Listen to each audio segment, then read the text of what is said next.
Donc salut, c'est Christophe à nouveau et donc comme promis on va commencer par une présentation de Launchy. Je vous ai promis une vidéo assez courte donc on entre directement dans le vif du sujet. Donc pour ouvrir Launchy vous allez taper le raccourci Alt espace, ce qui va vous ouvrir une fenêtre avec une zone de saisie. Alors la base c'est de taper le nom de votre application dans cette zone et d'appuyer ensuite sur la touche entrée pour lancer l'application. Par exemple si je veux lancer Chrome, je tape CHR et immédiatement il me propose Google Chrome. Ainsi qu'une liste qui contient ma recherche. Par exemple, centre de synchronisation contient CHR. Donc ici, si je souhaite lancer Chrome, je tape CHR, entrée. Donc là, on voit bien que j'arrive sur mon navigateur. Ensuite, si je veux entrer dans FileZilla, qui est mon client FTP, je tape File. Si je veux lancer mon logiciel de gravure, je tape Nero. Et donc on peut voir que Launchy est très réactif et très rapide pour lancer les applications. Donc ça c'est la base. Tout ce que vous allez taper, Nero va l'historiser. Si vous voulez voir l'historique de ce que vous avez déjà demandé, vous appuyez sur la flèche du bas du clavier. Mais attention, il faut ne rien avoir écrit dans la zone de texte. Hop. Donc là on peut voir que j'ai tapé Google Chrome, Notepad et CHR. Donc voilà pour l'historique. Ensuite, Google Chrome va indexer vos favoris internet donc sur Internet Explorer et sur Firefox. Donc vous pouvez taper n'importe quel nom de favori. Alors moi j'en ai pas beaucoup, c'est un ordinateur neuf. Donc ça je vous le montre pas, à vous d'essayer. Vous pouvez taper une URL internet directement dans Launchy. Ça sera reconnu en tant que URL. Google.fr, entrée. Et donc là par contre c'est votre navigateur qui est activé par défaut qui sera lancé. Si votre navigateur par défaut c'est Firefox, vous aurez Firefox ouvert sur votre URL. Ensuite vous avez la possibilité avec Launchy de faire des recherches rapidement avec prise en compte de paramètres. Donc par exemple si je tape Google, je fais une tabulation et que je tape Pomodoro par exemple, je vais arriver sur mon navigateur par défaut dans Google avec mon paramètre qui est Pomodoro, et donc il va me proposer tous les résultats par rapport à ce critère.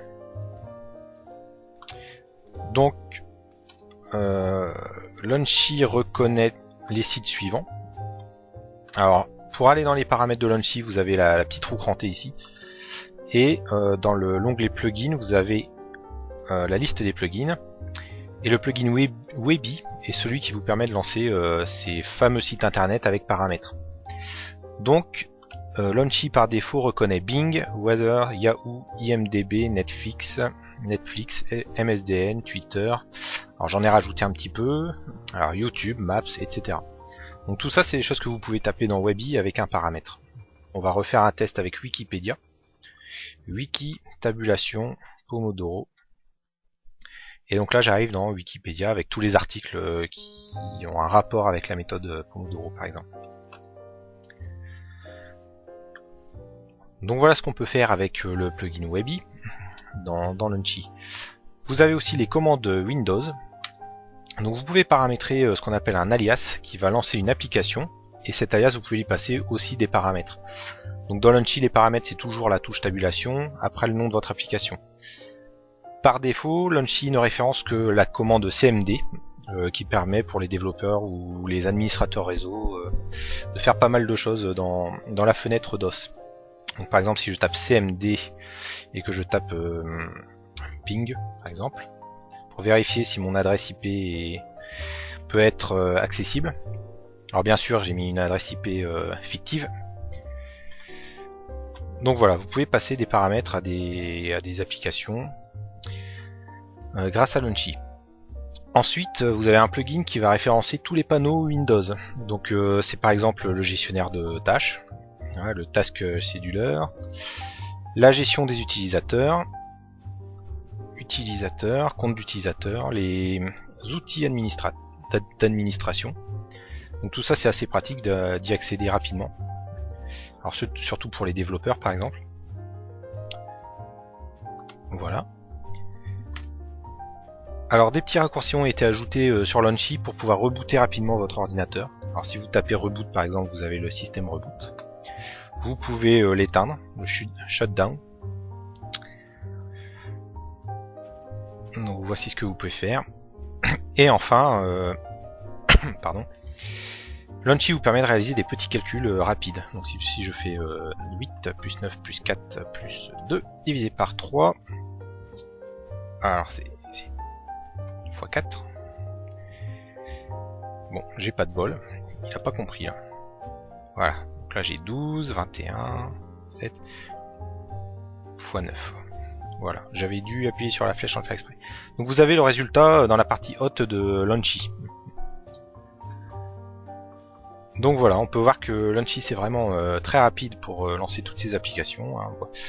Donc si je pars de 0 et que je veux lancer FileZilla en temps normal, je vais aller dans Démarrer, tous les programmes. Et là je vais aller chercher où se trouve mon application FileZilla. Alors ça se trouve ici, voilà, j'ai mon raccourci et je clique. Donc là j'ai dû mettre à peu près 8-9 secondes, voire 10 secondes à lancer mon application. Maintenant avec Lunchy, je fais mon Alt espace, je tape File et je fais Entrée. Donc là franchement il n'y a pas photo, j'ai gagné à peu près 7 secondes à lancer mon application. Pour lancer une application, une recherche Google c'est la même chose. Je dois lancer mon navigateur, alors j'ai de la chance, j'ai un raccourci dans ma barre démarrer.